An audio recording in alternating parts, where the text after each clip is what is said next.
he like did like the watch thing, and I was like, well, I saw that in the World Series, like that's or ALCS, and he just did it. I was like, that's sick. But me and Royce were talking about it like before it happened, and he was like, I was like, dude, a walk off from him would be so sick right now. And he said, I want to see him do the watch thing.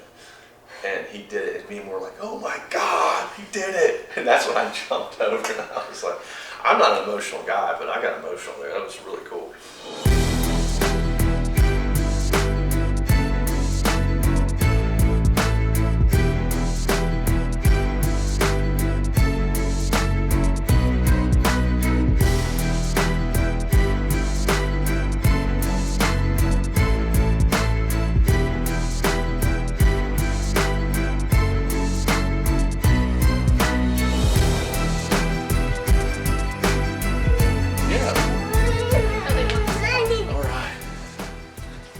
Look at the pancakes.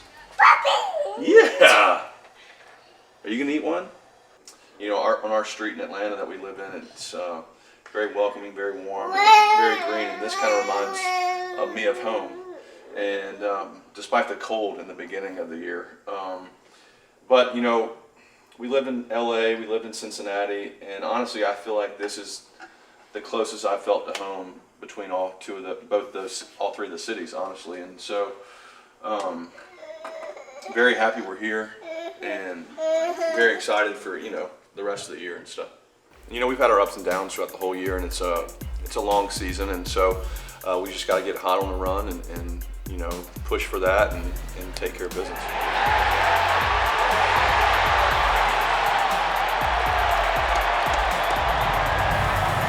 When I came up with the Dodgers, I had a lot of older guys mentor me, like Chase Utley, Justin Turner, and I kind of took bits and pieces of that. And now that I'm technically an older player on the team, it kind of came up on me fast. And I tell Royce, I tell Julian, like, do your thing. There's no difference. The competition's a little bit better, but there's no difference in your routine that you did your whole minor league career coming up, and try and tell them to enjoy it and not take it too seriously. And the 1-1, a blast to left field, back it goes, deep it goes, Twins win! Twins win! The Minnesota Twins win it! Carlos Correa off the living board in left field! I've been a part of some really cool things in baseball, but that moment kind of overwhelmed me, because you watch Carlos on SportsCenter, on ESPN, and you see him do all this cool stuff, and I'd never seen it in person. And I don't know what came over me, but I was so fired up. And I was walking through saying that was the coolest moment I've ever seen on baseball. And it felt like I hit the ball, honestly. I was so excited for him, and I didn't want to go back out there in extra innings as well. So I was extremely happy that we didn't do that.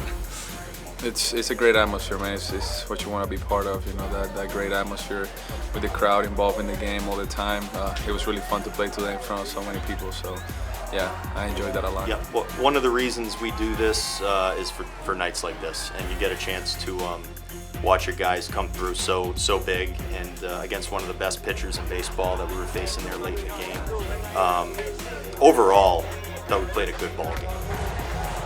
The champ, let's go, Joe.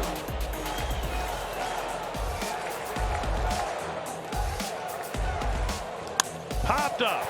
A 3-hit shutout for Joe Ryan. His growth has been so extraordinary since we got him. Certainly a difficult trade for us to make, to trade Nelson Cruz to acquire a player of this caliber. But I think our scouts, our analytic systems did such a nice job of identifying a pitcher with tremendous ability. But more than that, he deserves so much credit for his adaptability, his coachability. This guy has really pitched with tremendous poise and tremendous confidence, and is seeing exceptional results to pay off for that, which has been so exciting to see. We were a franchise that much had been made of the fact that we had gone a long time between our last complete game, let alone shutout. He did it against one of the hotter offenses in the American League at the time, in the Boston Red Sox. So I think sky's the limit for Joe Ryan. As we look to try to build a team that can be really competitive in the postseason, it starts with starting pitching, and I think we've got to feel great about where our starting pitching is right now. That was fun. We needed that one. Joe was awesome. Couldn't ask for anything better from the offense and Joe today. So that was great. See if she starts. There we go. Now we're starting. AC's rocking. Hop on the plane. Hop on the plane and get out of here and head over to Detroit. You kind of split the season up in halves for mentally. You know, you try and finish the first half out strong. You know, people like to say that a lot, is finish the first half out. Yeah, you know, we try and pick road trips that there's an off day in the city, so it gives us something to do. The hotel's good. The field is close-ish to the hotel. We'll try and pick places like that. Like the girls are coming up to Baltimore. We got the off day, good hotel.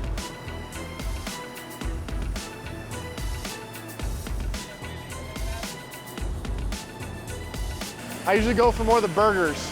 The burgers are usually pretty solid. You know, a lot of times they got pretty delicious breakfast sandwiches, so it's an interesting go-to, but we'll see you in Detroit.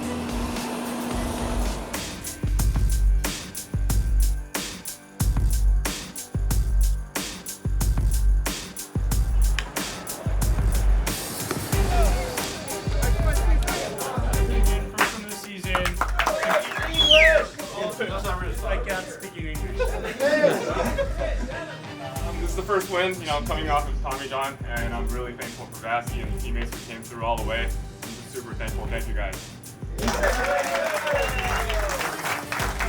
I think our systems had recognized that the Atlanta Braves were one of the best teams in the league. Boy, did we see the third dimension of that in the series we played against them. It's one thing to see it on a piece of paper. It's another thing to see it in practice.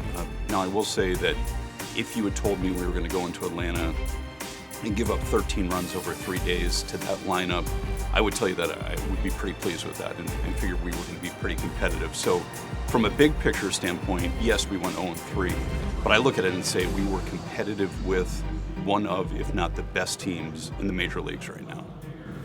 If we're serious about making a pretty deep playoff run, we're going to have to level up to that style of competition, because that's who we're going to run into eventually. The truth of the matter is we were flat, and we made no adjustments really in the game, almost whatsoever.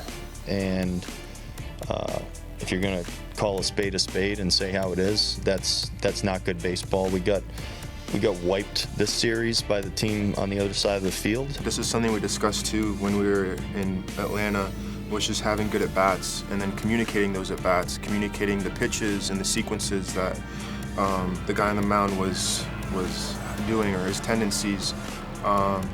You know, if you have a long at-bat, 8 to 10 pitches, you know, foul off a bunch of pitches. One, you wear out the pitcher a little more, you get his pitch count up. Second, you go back to the dugout explaining, you know, exactly what he was doing, and that helps the lineup. And third, you have a quality at bat as an individual. It's the least selfish thing to do, though, because you're actually helping the overall attack as a unit when you're hacking away, even though you don't get the result. And people don't see that. It doesn't show up on the stat line, but it definitely helps the overall, you know, flow of the game and the offensive side of things. When that meeting happened, we went into an off day in Baltimore, which is always a huge refresher, just a mental reset, getting to hang out with family, friends, whoever you got in town. But I think we do more stuff probably. Like when she would come, when we didn't have her, it would be kind of more just like sleep in, chill out. I think with her, we kind of like are looking for more things to do in a good way. Like we get to go to the aquarium today, like. And then just kind of restarting things a little bit. Maybe you take a different approach. Maybe you change, you know, this and that going into the game or the series, and then those pieces start building on each other. We already have the trust and the foundation in the locker room and the clubhouse. So when things start rolling, they start tumbling down in a good way, and then we're able to put forth 3 quality games like that. I think a lot of people are taking accountability, and you know, I put myself in front of it, and I know that, you know, producing better and doing out there and doing my job better will result in more wins. Once you can be accountable, then you can learn how to change. That specific play in Baltimore, I had that cut out in mind, and I also had the wall that goes along the line pretty deep in the corner of my eye. So it's a lot of instincts that just take over, and you have to trust them. We tapped into something that we've had some good offensive games along the way, but we haven't tapped into what we just saw out there, with the true quality and nature of the at-bats that that we've had.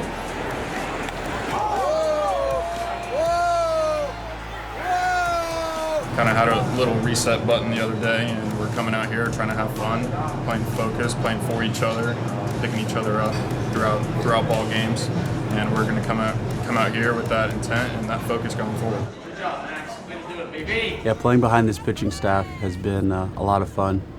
I find myself having a lot of slow days out there, which is good. I get to just watch these guys deal and pick apart hitters. And it's not only the starters, but obviously we have a lot of great arms in the bullpen too, and guys are dominant with plus stuff, and it's fun to watch, especially from center field. You get a perfect view right down the middle. As much as we talk about the fact that we expect our offense to improve, we also are realistically expecting our pitching maybe to flag a little bit, and it just hasn't.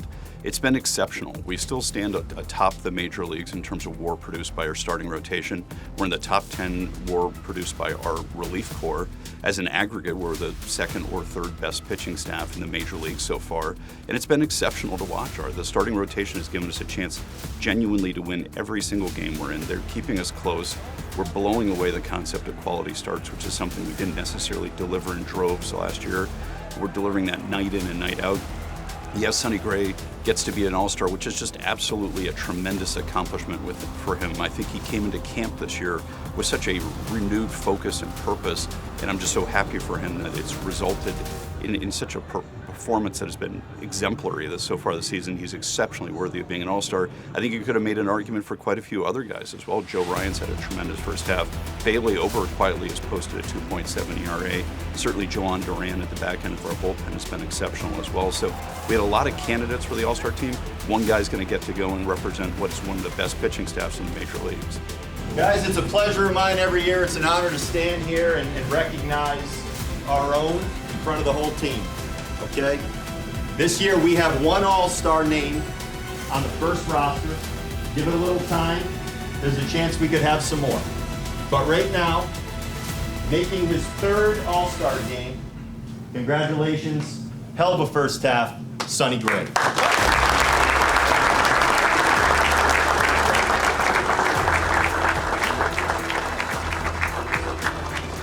First thing I asked Rocco yesterday, when he told me, I was like, do we have anyone else? Because there are guys in here that are very, very, very deserving. But the most important half is coming up in front of us, so let's finish the first half strong, enjoy your time off, wherever it may be, and then come back in the second half, and let's take the most important half of the season and really kick its ass. So I appreciate everyone, thank you, and let's go do this thing. So.